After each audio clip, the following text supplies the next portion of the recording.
Hi everyone, I wanted to show you how I turned this doll into a creepy, big mouth, big grin doll.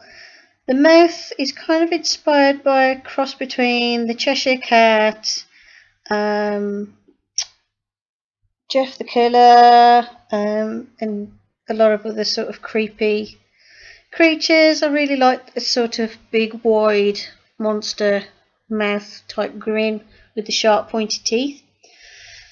So I started off by applying a layer of white paint to her eyes and obviously painting the mouth, and then I'm just using some black pastel and darkening around the eyes,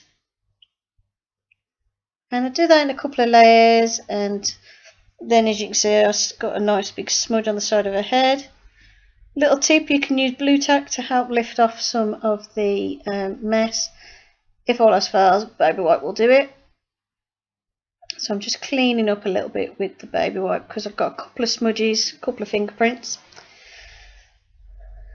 And then I went over and darkened around the eyes a little bit more. I wanted to give her a sort of smoky, black, dark eye. And then I went in with a little bit of black acrylic paint because the black pastel on the white of the doll wasn't actually going dark enough for how I wanted. I could have done more layers of matte medium and more layers of pastel, but I thought, well, the mouth was already painted in acrylics, so it stands out really, really clearly. So I thought, well, I'll just do the eyes in acrylic paint anyway. The doll has previously been primed with some matte medium, in case you're wondering as well. Then I went back to the pastels to add some shading around the head. And if you notice, there's like a funny patchy sort of look to the bit around the head. That must be where I got some streaks in the matte medium for some reason. So I went over that with acrylic paint, just dabbing it on to fill in any gaps. So most of the shading ended up being done with acrylic paints. Then I'm just cleaning up the nose because I wanted the nose to stay white, and the chin, and just cleaning up around the mouth because I wanted like a clear, I wanted to be able to clearly see the edges of the mouth and everything. Then I went over the eyes again with white acrylic paint, once the black had dried, of course.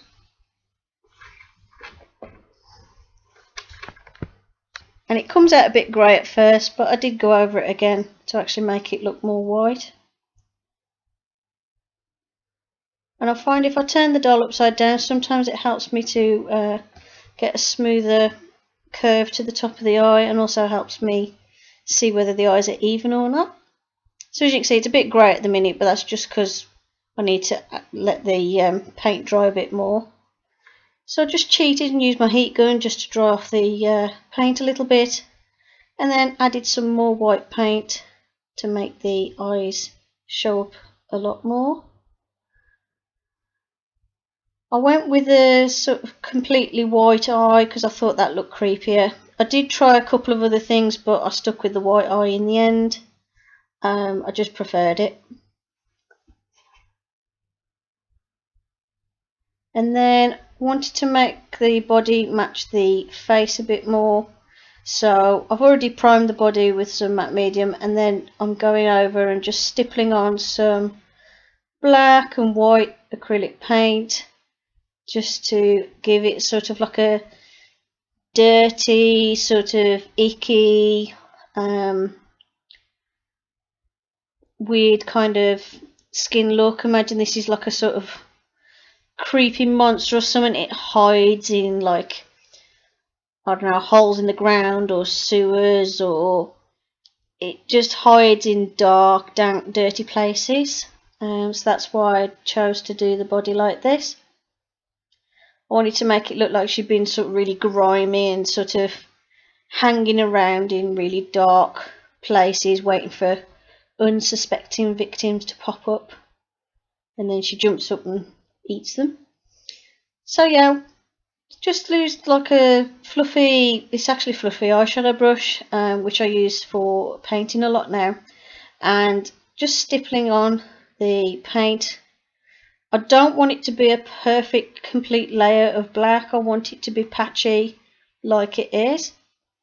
And then I start adding some white to it as well to get that sort of mottled, sort of just filthy look to the doll.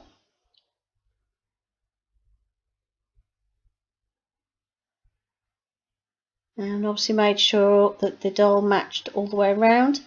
Now, when I bought this doll, it came with Draculaura hands, so the hands were pink, so I had to paint the hands white first and then do the stippling effect on top. So if you can occasionally see a little bit of pink poking through, but I did touch that up later on once the camera had finished filming. So I'm just going around, just checking any bits I've missed, and just made her look really dirty and icky.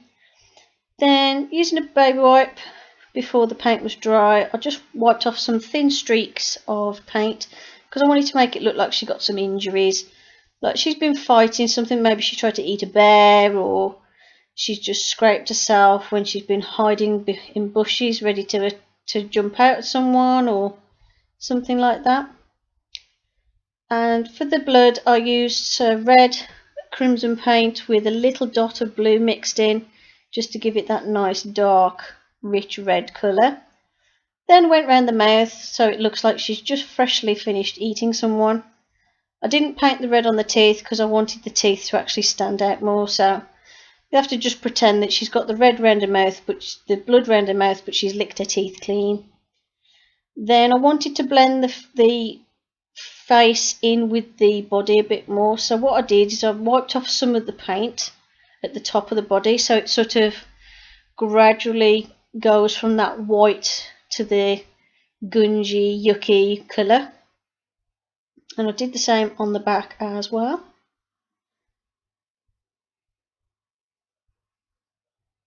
And then just touched up anything that needed touching up. Decided to give a black nail varnish as well, which I like to do on a lot of my dolls. So they're like almost like the colour of claws or something. And that's it.